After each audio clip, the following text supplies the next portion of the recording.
ਤੈਨੂੰ ਕੋਈ ਹੋਰ ਤਾਂ ਨਹੀਂ ਮਿਲ ਗਈ, ਮੈਨੂੰ ਇਗਨੋਰ ਤੂੰ ਕਰਦਾ ਏ। ਮੁਆਫੀਆਂ ਮੰਗ ਮੰਗ ਕੇ ਅੱਕ ਗਈ, ਬਿਨਾਂ ਗੱਲ ਤੋਂ ਤੂੰ ਲੜਦਾ ਏ। ਪਿਆਰ ਮੈਂ ਕਰਦੀ ਆ ਤੈਨੂੰ, ਤੂੰ ਕਦੇ ਸਮਝਿਆ ਨਹੀਂ ਮੈਨੂੰ।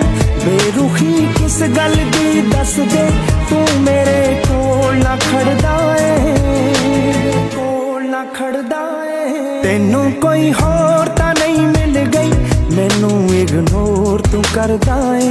ਮੁਆਫੀਆਂ ਮੰਗ ਮੰਗ ਕੇ ਅੱਕ ਗਈ, ਬਿਨਾਂ ਗੱਲ ਤੋਂ ਤੂੰ ਲੜਦਾ ਏ।